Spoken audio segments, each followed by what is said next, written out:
Olá a todos e bem-vindos de volta.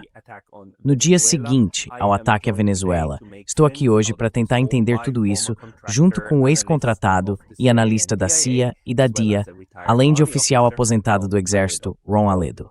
Ron, seja bem-vindo. Obrigado. É um prazer estar aqui com você hoje. Fico muito feliz em tê-lo aqui. Você enviou um boletim por e-mail com sua análise e achei muito perspicaz. Então entrei em contato e pedi que você participasse online, e felizmente você aceitou. Você pode começar contando um pouco sobre sua trajetória, para que as pessoas entendam como você aborda esse tema, e depois nos dar sua avaliação de como tudo isso aconteceu.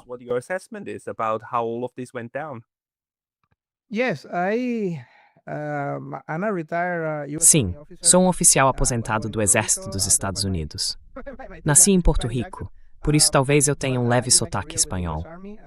Fiz minha carreira no Exército dos Estados Unidos e servi na Colômbia, na Alemanha, em Fort Hood, no Texas e em outros lugares. Depois de me aposentar do Exército, tornei-me contratado da CIA e analista da Agência de Inteligência de Defesa, onde passei vários anos fazendo análises. Mais tarde, atuei como oficial de operações e inteligência do Estado-Maior Conjunto no Pentágono. Também fui destacado para a Colômbia, para o Afeganistão várias vezes e para o Iraque até 2019. Agora que não trabalho mais com análises federais ou governamentais, ainda faço análises de fontes abertas. Foco em geopolítica, relações internacionais, inteligência e assuntos militares. Por isso, elaborei uma análise sobre o que aconteceu ontem na Venezuela, com base em fontes abertas.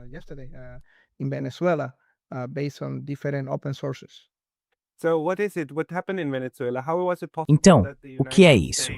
O que aconteceu na Venezuela? Como foi possível que os Estados Unidos simplesmente bombardeassem alguns lugares em Caracas e em duas outras cidades e conseguissem sequestrar o presidente daquele país? Quer dizer, eu achava que era possível matá-lo. Sabe, se você joga bombas suficientes no Palácio Presidencial, você mata o cara. Mas que eles pudessem entrar e basicamente fazer uma extração ao estilo do Panamá, isso realmente me deixou surpreso. Como isso foi por real? That kind of blew my mind. How was that possible?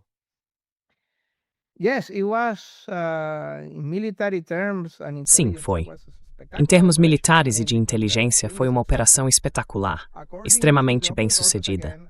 De acordo com fontes abertas e com base em todas as peças que precisam ser encaixadas, parece que isso foi facilitado pela CIA, que comprou e colocou na folha de pagamento muitas pessoas ao redor de Maduro, principalmente de seu círculo mais próximo, talvez seus seguranças, membros do gabinete, assistentes e assim por diante, mas também muitos militares venezuelanos. Lembre-se, tudo faz sentido quando se percebe que há alguns meses, a chamada recompensa por Maduro aumentou de 15 milhões para 50 milhões de dólares. E tenho certeza de que o governo dos Estados Unidos investiu muito mais do que esses 50 milhões nisso.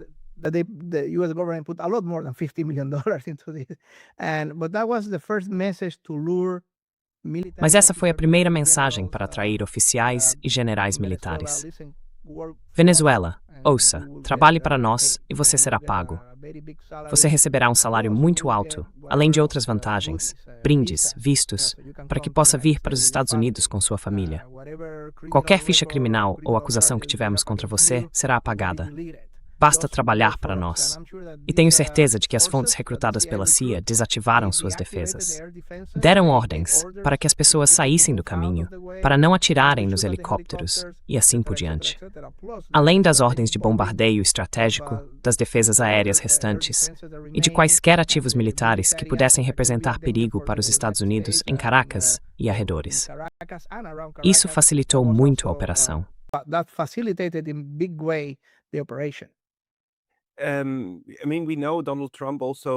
Quer dizer, nós sabemos que Donald Trump também anunciou, há cerca de um mês ou 6 semanas, que havia autorizado atividades da CIA dentro da Venezuela. Então o envolvimento da CIA nisso não apenas foi relatado, mas oficialmente anunciado.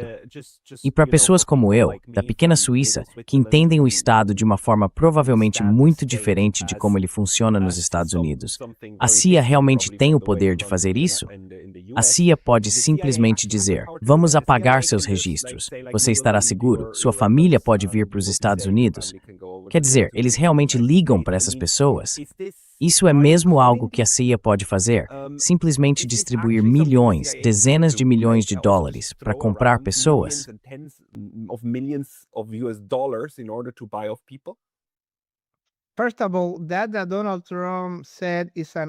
Antes de tudo, o que Donald Trump disse é um oxímoro. Ok, isso é só o Donald Trump sendo esperto com a mídia, um cara de TV, dizendo que a CIA está na Venezuela. É como dizer que há aviões no aeroporto, ou que a água é molhada. Exatamente, a CIA está na Venezuela, e em todo lugar. Essa é a missão deles. É isso que eles fazem. Ele não precisa dizer isso na TV. Nós sabemos que a CIA está na Venezuela. Quero dizer, desde a década de 1940, a CIA está em todo o mundo. Então sim, é algo óbvio. Como dizer que há aviões no aeroporto? E sim, para responder à sua pergunta, a CIA, dependendo de quão crítica ou importante seja a missão, de acordo com a estratégia de segurança nacional e as diretrizes da Casa Branca, pode gastar milhões, até dezenas de milhões de dólares para comprar pessoas.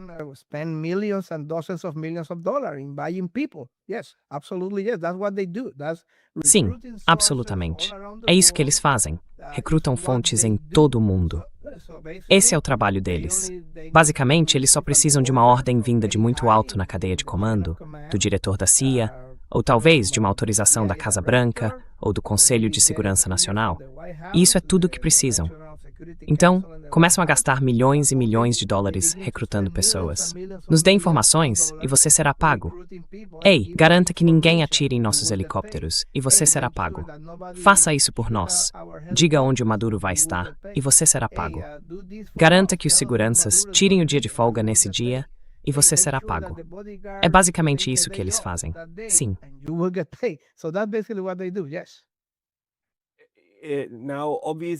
Agora, obviamente, isso funcionou muito bem e houve outros serviços envolvidos.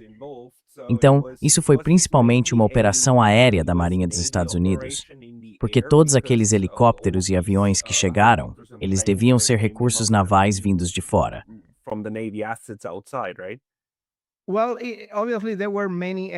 Bem, obviamente, havia muitas agências envolvidas. A DIA provavelmente estava envolvida, pois lida com situações militares. E claro, todos os recursos de inteligência da Força-Tarefa da Marinha dos Estados Unidos nas águas do Caribe estavam ativos. A NSA com certeza também estava ativa, coletando dados de celular, e-mails, mensagens de texto e assim por diante, tentando descobrir onde as pessoas estavam naquele momento, quem estava falando com quem estava lá e quem não estava. Obviamente,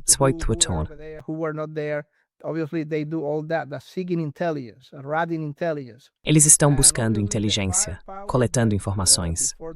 E, obviamente, o poder de fogo antes da chegada da Força Delta fazia parte, ao que tudo indica, de uma operação conjunta entre a Marinha e a Força Aérea dos Estados Unidos. Eles bombardearam alvos estratégicos de forma cirúrgica, centros de comando, centros de comunicação, e muito provavelmente eliminaram militares venezuelanos que sabiam ser leais a Maduro. Também bombardearam equipamentos, especialmente sistemas de defesa aérea, que poderiam atacar os helicópteros. Portanto, foi uma operação conjunta em todos os sentidos.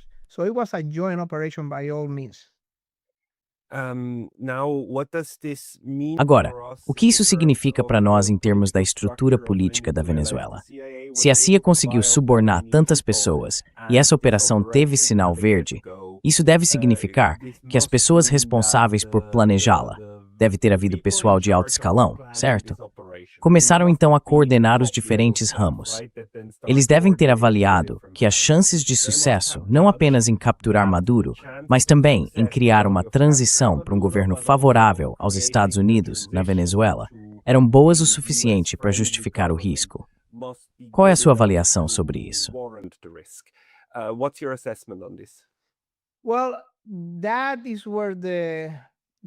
Bem, é aí que a questão fica um pouco mais complicada, porque, em teoria, o pessoal de Maduro ainda está no poder. Ele está fora do país, mas seu governo ainda está em vigor.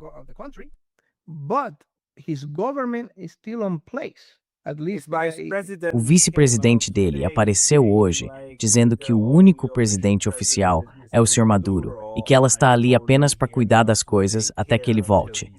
Então o governo dele sim ainda está no poder. Exatamente. Então, em teoria, o governo dele ainda está no comando do país. E Delcy Rodrigues, que é a vice-presidente, assumiu o controle.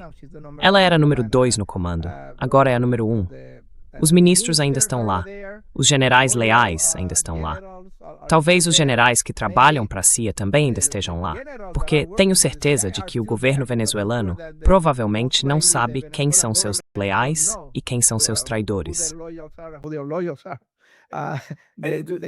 Você acha que a própria Rodrigues pode ser uma das pessoas que foram compradas?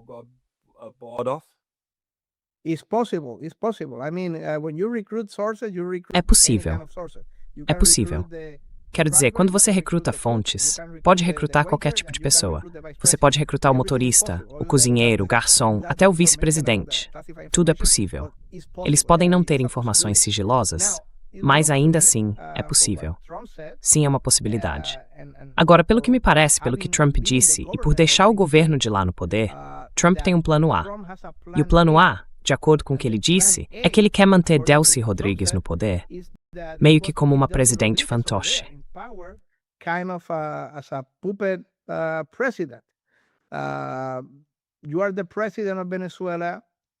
Você é o presidente da Venezuela enquanto fizer exatamente o que mandarmos. Esse é basicamente o plano A de Trump. Então, quero dizer, ela controla os ministros, controla a polícia, é a figura simbólica. E ao que parece, essa será a primeira proposta que Trump e Marco Rubio farão a ela. Faça o que mandarmos e você poderá continuar, pelo menos pelos próximos 5 ou 6 meses, ou seja lá quanto tempo for, ainda como a presidente simbólica da Venezuela.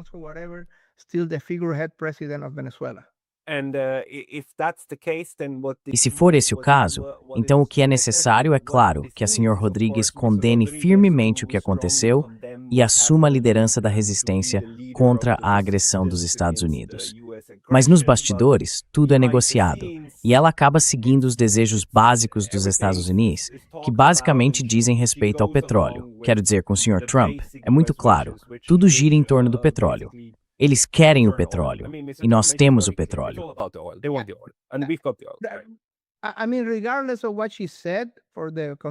Quer dizer, independentemente do que ela tenha dito para o consumo do público venezuelano e dos apoiadores chavistas, acho que parece que o plano A de Trump é mantê-la lá como uma presidente fantoche, uma presidente de fachada, enquanto ela fizer exatamente o que Trump mandar. Acho que esse é o plano A. E então, aos poucos, começar a remover algumas pessoas, substituir outras, fazer algumas mudanças, assinar algumas leis e decretos, permitir que os Estados Unidos entrem e assumam o controle do petróleo e dos investidores, e assim por diante. E talvez, daqui a 6 ou 8 meses, avançar para uma transição para um novo governo, ou eleições, ou algo do tipo.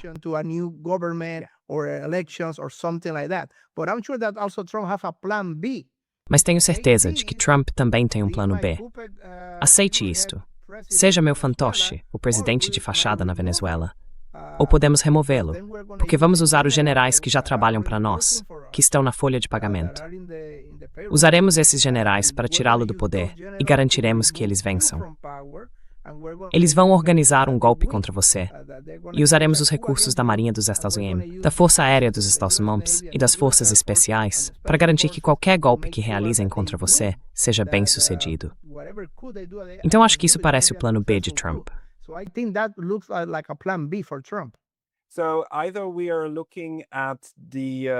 Então, ou estamos olhando para o cenário do Panamá de 89, ou se isso falhar, basicamente estamos olhando para o Chile em, acho que 73, certo?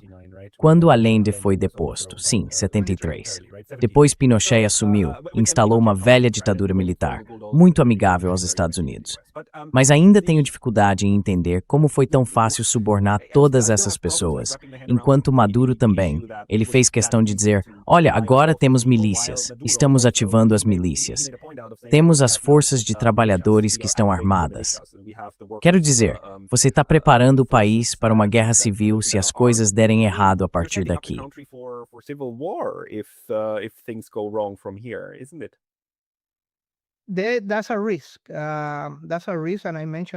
Esse é um risco. É um risco, e eu mencionei isso na minha análise. O risco de que uma parte da população, uma parte do governo, não queira cooperar com Trump. Trump vai usar meios fortes, uma mão firme, para intimidá-los e dizer: olha, você não quer ser atingido por um drone no meio da noite enquanto dorme? É melhor fazer o que eu mando. Se não quiser acabar em uma prisão federal como Maduro, é melhor fazer o que eu mando. E assim por diante. Então, acho que o fator de intimidação está no centro do plano A de Trump. Mas, novamente, acredito que Trump tem um plano B. E o plano B é: se você não quiser cooperar conosco, então vou usar o exército venezuelano, apoiado por mim, pelo meu exército, pelo exército dos Estados Unidos, e vamos tomar o país. Vamos realizar um cenário de golpe.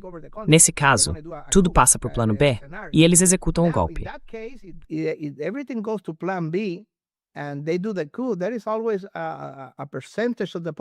Sempre há uma parcela da população que é muito radical em seu modo de pensar, muito leal a Maduro, muito leal às ideias de Chávez, seja o que for, que pode não seguir o fluxo e pode organizar uma resistência armada ou algum tipo de milícia ou ação militar. Então essa ameaça sempre existe. Acho que os Estados Unidos farão tudo ao seu alcance para eliminar essa resistência o mais rápido possível e fornecer toda a inteligência, armas, drones, mísseis, tudo, para eliminar qualquer resistência que possa surgir. Mas a possibilidade, pelo menos o potencial, sempre está lá de que uma parte da população, do exército ou do governo, não concorde com o plano A ou o plano B de Trump e acabe organizando uma resistência, um conflito armado ou uma espécie de pequena guerra civil na Venezuela. Isso é sempre possível.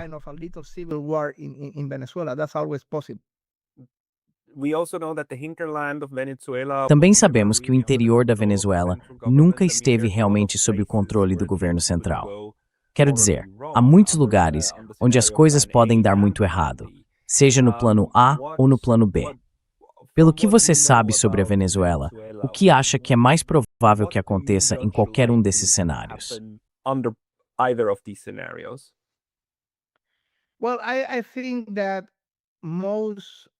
Bem, eu acho que a maior parte do governo venezuelano, as pessoas que estão agora sob Delcy Rodrigues, vão acompanhar Trump. Principalmente por causa do dinheiro, porque uma boa posição financeira é tentadora, muito tentadora para eles. E lembre-se, a Venezuela é um país muito capitalista, no sentido de que não é como Cuba, por exemplo. Se eu oferecer a um oficial de inteligência cubano ou a um general cubano muito dinheiro, eles diriam: para que eu preciso de dinheiro? Não posso usá-lo, não vale nada. Mas esse não é o caso da Venezuela. Eu estive lá várias vezes. Eles têm shoppings, têm mansões, tiveram o boom dos anos 70 e têm uma boa vida.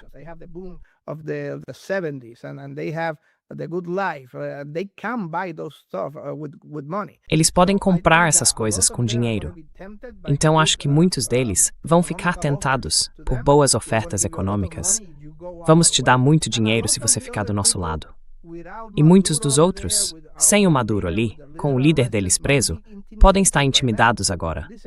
Quero dizer, se eles foram capazes de vir aqui no meio da noite e sequestrar meu presidente, podem muito bem lançar um drone na minha cabeça enquanto eu durmo. Isso tem um efeito muito intimidante sobre eles. Então, seja por dinheiro ou por intimidação, acho que provavelmente 70, 80, talvez 85% das pessoas no topo vão aos poucos, não publicamente, mas de forma lenta e silenciosa, seguir o Trump.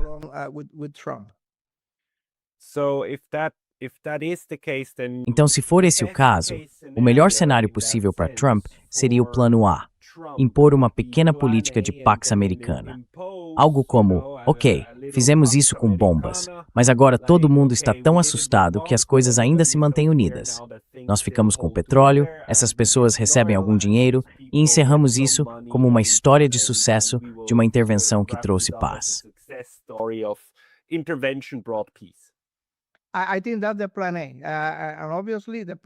Acho que esse é o plano A. Obviamente, o plano A é o menos sangrento ou menos violento. Então acho que é isso que ele está tentando promover. Ele vai tentar comprar a lealdade do povo e manter Delcy Rodrigues lá por alguns meses. Pelo menos, não sei, 3, 4, 5, 6 meses. E fazer uma transição lenta, mudar as peças do tabuleiro aos poucos, substituir as pessoas gradualmente. E quando tudo estiver pronto e sob controle, talvez daqui a 6 meses, talvez haja novas eleições, ou talvez ela desista e renuncie e outra pessoa assuma e Maria Corina Machado se torne a nova presidente fantoche, algo assim. Mas acho que o plano A é o que Trump está tentando promover agora.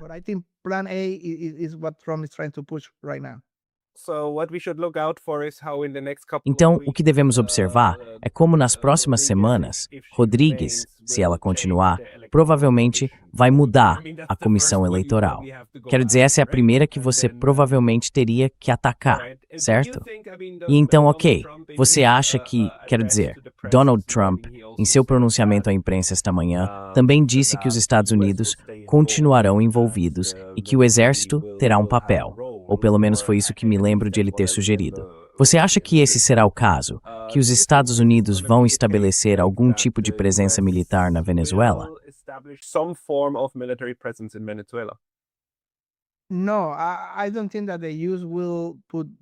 Não, eu não acho que os Estados Unidos vão colocar tropas em solo de forma permanente. Isso é arriscado demais. Poderia causar baixas americanas e incentivar grupos de resistência a atacá-los. Então não acho que isso vá acontecer. Pelo menos não no curto prazo, nem no próximo ano ou 2. Mas, novamente, ele vai usar um governo fantoche. Ele vai intimidar ou pagar pessoas dentro do governo venezuelano para que acabem fazendo o que Trump mandar, seja por dinheiro, intimidação ou ameaças.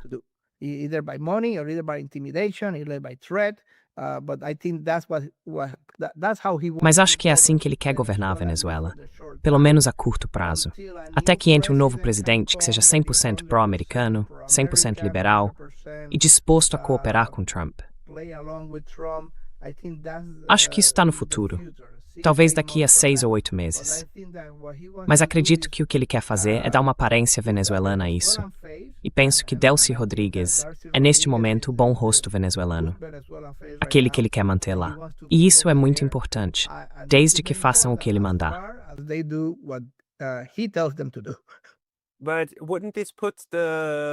Mas isso não colocaria a Venezuela em uma situação impossível, em que Delcy Rodrigues, por um lado, precisa fingir ser anti-americana e contra a invasão, além de pró-Maduro, enquanto ao mesmo tempo faz exatamente o que Donald Trump manda. Como você acha que ela poderia resolver esse dilema? Porque, quero dizer, o Maduro está agora nos Estados Unidos, os diplomatas venezuelanos têm que fazer tudo ao seu alcance para trazer esse cara de volta, certo? Quero dizer, é uma Stavry Snifford Meitefei.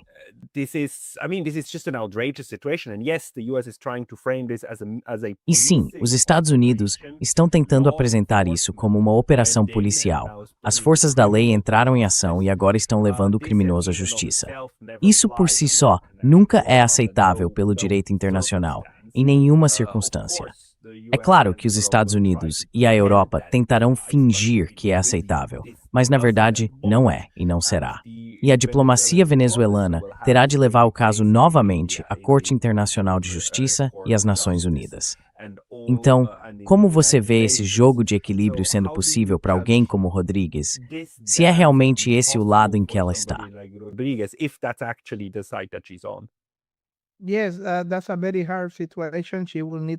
Sim, essa é uma situação muito difícil. Ela vai precisar ter muito cuidado com suas declarações e suas ações, talvez fazer uma muito barulhenta e a outra bem discreta.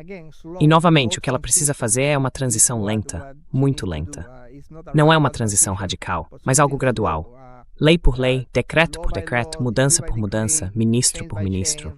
Algo que no fim dê a Trump o que ele quer. E Trump quer o petróleo. É isso. Quero dizer, ele quer investir na Venezuela e ter controle indireto sobre o petróleo venezuelano. E mais uma vez, sim, tudo isso é sobre mudança de regime, sobre colocar um governo que ele possa manipular e controlar facilmente. É tudo sobre manter o dólar americano como a força dominante no comércio global. É isso que ele quer.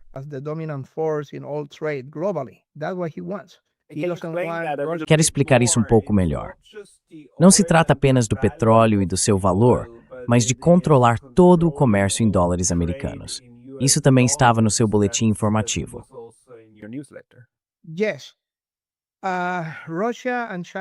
Sim, a Rússia e a China vêm tentando há vários anos, principalmente depois da invasão da Ucrânia em 2022, empurrar lentamente o BRICS para mudar a forma como fazem negócios com petróleo e comércio internacional e para substituir gradualmente o dólar americano pelo yuan chinês. Então, basicamente, é isso que eles estão tentando fazer. Eles estão dizendo, ei, vamos nos afastar do dólar, vamos fazer transações em moeda chinesa. Estão pressionando o BRICS 26 nessa direção, porque isso lhes diz independência, mais poder.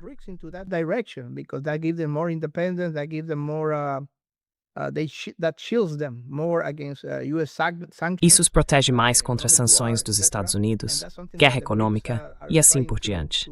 E é justamente isso que os BRICS estão tentando alcançar.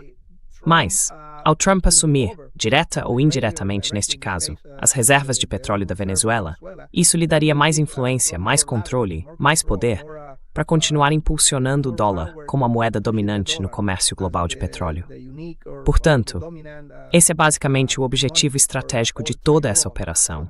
O objetivo estratégico: manter o dólar como a força dominante no comércio de petróleo.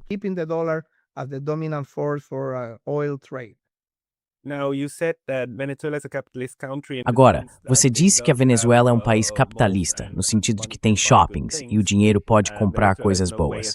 E a Venezuela não é de forma alguma tão isolada quanto Cuba ou a Coreia do Norte. Portanto, a inclusão na economia global teria grande importância. Mas, por outro lado, a Venezuela também é, bem, você sabe, muito orgulhosa de sua história bolivariana e de ser a porta-bandeira do Sr. Bolívar, certo? Hugo Chávez se uniu sob essa bandeira, e o mesmo faz o Sr. Maduro.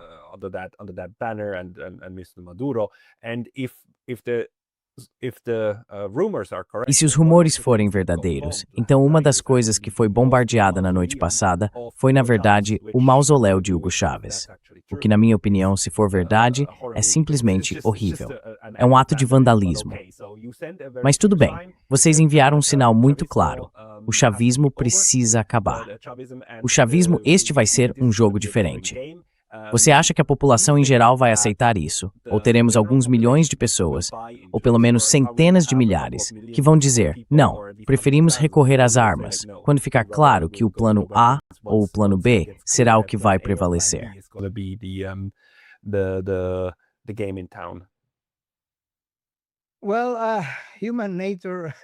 Bem, a natureza humana às vezes funciona em modo de sobrevivência. A história já mostrou isso muitas vezes. E quando a maioria das pessoas percebe que sua sobrevivência, seu futuro econômico, ou o que quer que seja, depende de apoiar o novo governo, e que os empregos estão chegando, a assistência social está chegando, o dinheiro para comida, o dinheiro para combustível, o dinheiro para o que for necessário, está chegando por meio do apoio ao governo. Uma vez que Maduro se vá, como já se foi agora, e as figuras, os líderes históricos do chavismo, comecem a desaparecer um a um, ou a se aposentar um a um, ou a se mudar para Cuba um a um, ou a se mudar para o exterior um a um.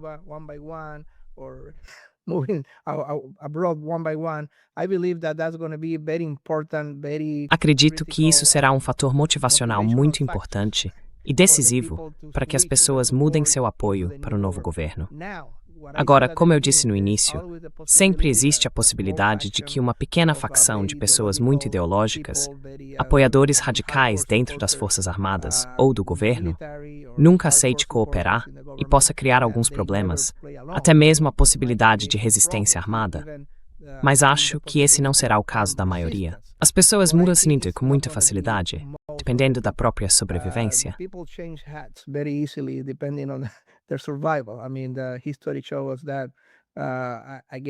Quero dizer, a história mostra isso repetidas vezes. O rei está morto. Viva o rei. Então acredito que com políticas específicas, a maioria das pessoas, seja por intimidação ou por ganho financeiro, mudará de lealdade. E há um movimento de oposição venezuelano muito bem organizado, especialmente aqui nos Estados Unidos, em Miami, e eles estão prontos para avançar. Mas Bolívar? Bolívar acreditava na democracia, como nós. Eles vão distorcer e manipular qualquer mensagem que quiserem para levar adiante sua sucessenda.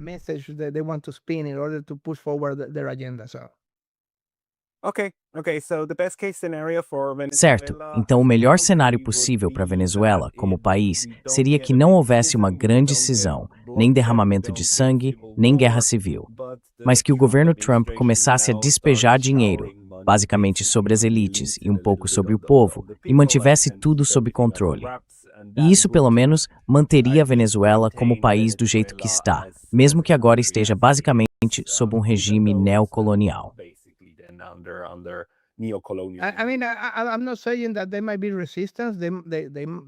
Quer dizer, não estou dizendo que não haverá resistência. Pode haver alguma resistência. Pode haver alguns generais que não colaborem. Pode haver algumas pessoas extremamente lealistas ferrenhos a Maduro. E os cubanos ainda estão lá. Os cubanos estão em Caracas. Os cubanos são uma base muito forte do regime, porque são conselheiros. Eles fornecem apoio moral, apoio ideológico, seguranças. Segundo Trump, algumas das pessoas que morreram defendendo Maduro ontem eram cubanas. Aparentemente agentes de inteligência ou seguranças cubanos que o protegiam. Então eles vão pressionar: ei, não desistam, continuem lutando, continuem nos apoiando, o regime cubano, e assim por diante. Portanto, não será um cenário completamente tranquilo.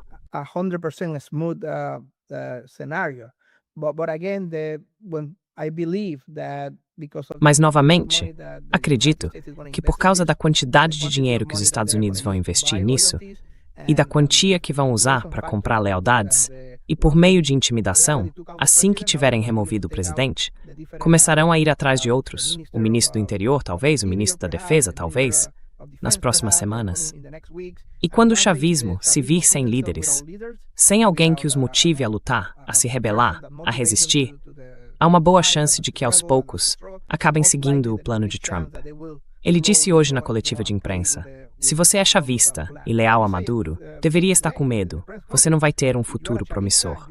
Então, ele fez uma ameaça direta, hoje durante a coletiva de imprensa. Acho que isso é muito real.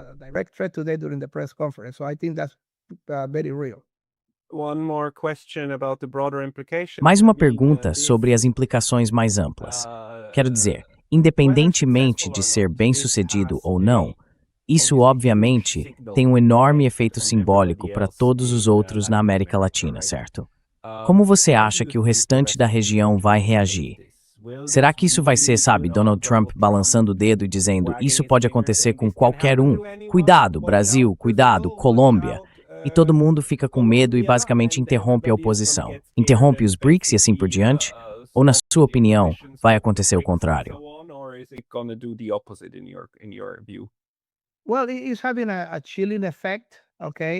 Bem, isso está tendo um efeito intimidante.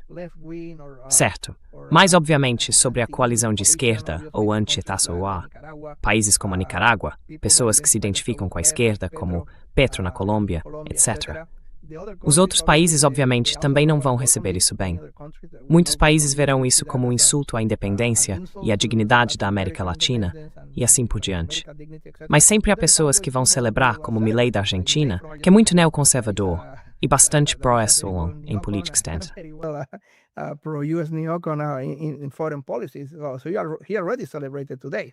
Então ele já comemorou hoje.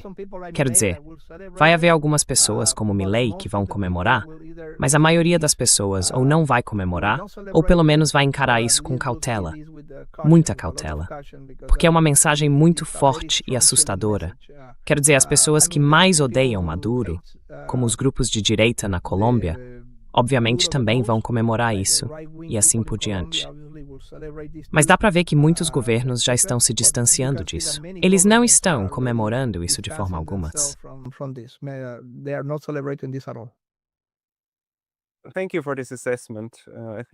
Obrigado por essa avaliação. Acho que foi muito valiosa. Isso é pura especulação, mas fico me perguntando, considerando os recursos militares que estão estacionados em frente à Venezuela há meses, e os recursos usados nessa operação, que tipo de preço você colocaria em toda essa questão de mudança de regime? Quero dizer, foi uma mudança de regime bastante cara, certo? Estamos falando de bilhões de dólares americanos. Ou onde você colocaria essa estimativa?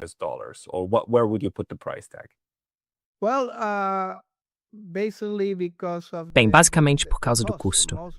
Principalmente, foi a movimentação dos recursos militares e a manutenção deles lá, junto com todas as despesas que vêm com manter a força ativa e a marinha naquela região. Então, algo em torno de 1 bilhão, talvez um pouco mais de 1 bilhão, só para mover e manter todos os navios estacionados lá, em vez de onde normalmente estariam. Todo esse deslocamento é caro, talvez 1 ou 2 bilhões. Não é tão caro assim, quero dizer. Quando comparamos com outras operações, quando comparamos com as centenas de bilhões que estamos gastando na Ucrânia para manter viva a guerra por procuração contra a Rússia, isso não é nada.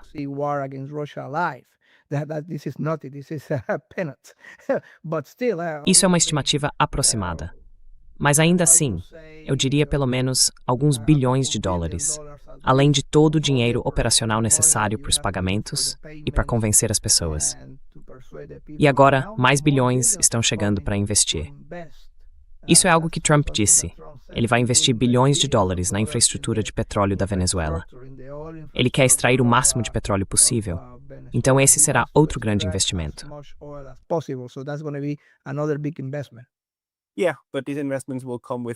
Sim, mas esses investimentos virão com, tipo, contratos de arrendamento de 99 anos, ou talvez arrendamentos eternos, sobre o petróleo da Venezuela. De novo, quero dizer, a audácia da Venezuela de colocar seu país em cima do petróleo que pertence aos Estados Unidos. Mas vamos deixar isso de lado. Há mais alguma coisa que você acha que não abordamos e que seja importante para entender como essa operação aconteceu?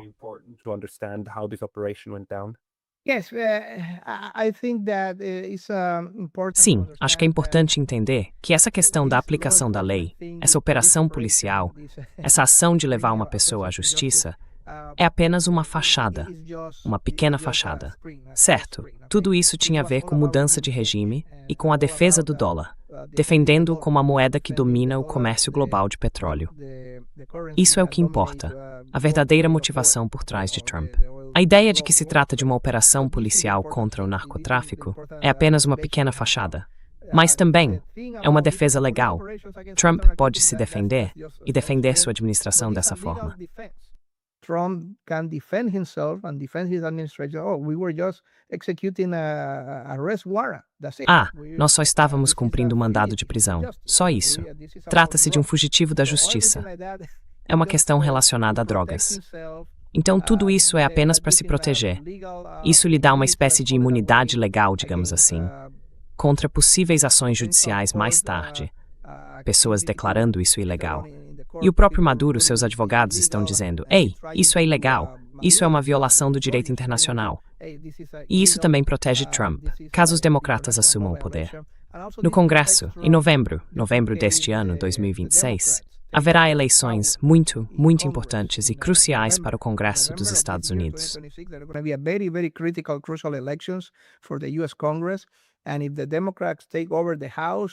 E se os democratas assumirem a Câmara ou o Senado, Trump vai ter problemas, muitos problemas. Eles vão tentar impedi-lo, com certeza. Já tentaram em 2018 e vão tentar de novo em 2018 ou 2019. Isso protege. Isso protege. Eles só estão fazendo uma operação policial contra narcóticos. Então, essa é a proteção legal de que ele precisa. É uma maneira muito inteligente de enquadrar toda a situação. Mesmo que seja 100% falso. Frank, tudo isso é sobre uma mudança de regime, mas foi uma maneira inteligente de enquadrar toda a situação.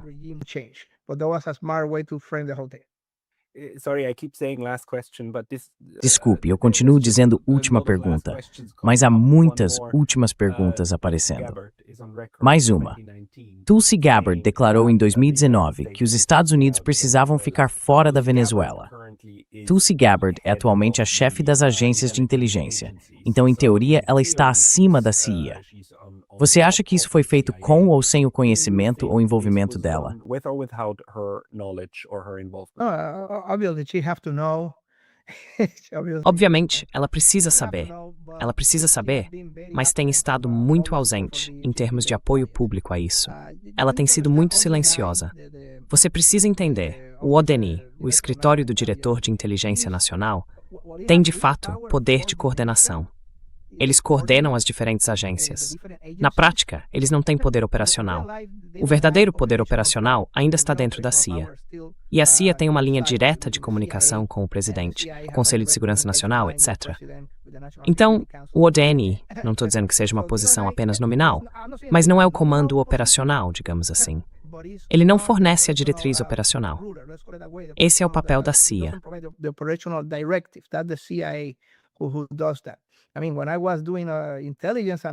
Quer dizer, quando eu trabalhava com análise de inteligência, eu tinha que seguir os padrões de análise do ODNI e também as regras do ODNI para coordenação com todas as diferentes agências. Toda vez que eu escrevia um relatório, precisava coordenar com outras agências, etc. Mas, novamente, nas operações, é a CIA que tem uma ligação direta com o presidente. Uma ligação direta com o assessor de segurança nacional, que neste caso é também o Marco Rubio. Marco Rubio está atuando como assessor de segurança nacional. Então, basicamente, o que eu acredito, isso é especulação da minha parte, é que o que está acontecendo é que ela está permanecendo em silêncio, porque não está entusiasmada com a agenda do New Yorker. Ela quer manter o emprego. She wants to keep her job.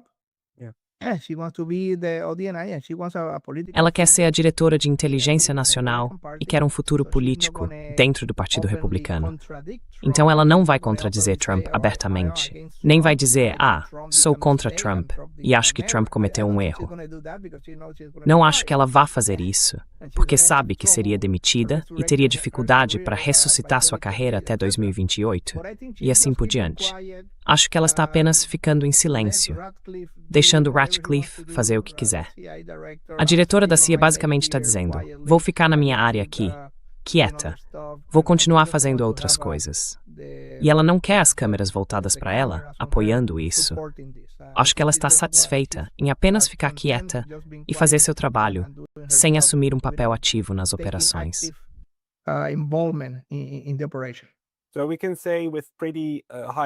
Podemos dizer com bastante certeza que, quando se trata da Venezuela, a facção neoconservadora dentro do governo Trump saiu vitoriosa. Rubio, com certeza. E os não neoconservadores, Vance e Gabbard, estão basicamente deixados de lado e provavelmente só tentando sobreviver a isso de alguma forma para preservar suas futuras carreiras, já que ambos são jovens o suficiente para ainda ter um futuro profissional, assim como Rubio também tem um futuro em potencial.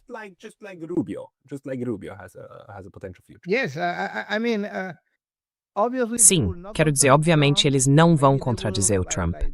Ou talvez vão, como o Vance fez. O Vance fez uma postagem bem discreta no Twitter. Maduro era um cara muito ruim e um anarcoterrorista. E só isso, discreto. Mas ele não estava na coletiva de imprensa hoje. Ele não quer ser a cara da agenda de Nova York. Ele não quer ser a cara da agenda de mudança de regime. Não me lembro. O Vance sempre teve tendências paleoconservadoras que o empurram mais para políticas isolacionistas. Ele já disse muitas vezes, não me importo com o que acontece na Ucrânia, eu me importo com o que acontece em Ohio, eu me importo com o que acontece em Wisconsin, eu me importo com o que acontece na Pensilvânia.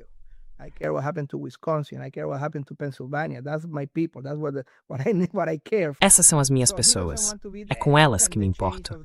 Então ele não quer estar lá, liderando a mudança na política externa ou na agenda de Nova York. Rubio, ao contrário, está feliz em ser a face da agenda neoconservadora. Sempre foi assim. Ele vai defender uma agenda bem ao estilo neocon. E lembre-se, Rubio quer ser vice-presidente, pelo menos até 2028. Ele vai buscar muito protagonismo nessas ações, porque assim poderá apresentar isso aos neoconservadores do establishment republicano. Olhem, fui eu que fiz isso. Eu sou a força por trás disso. Eu mereço ser, no mínimo, vice-presidente. Então é isso que provavelmente vai acontecer, o que podemos esperar para 2028.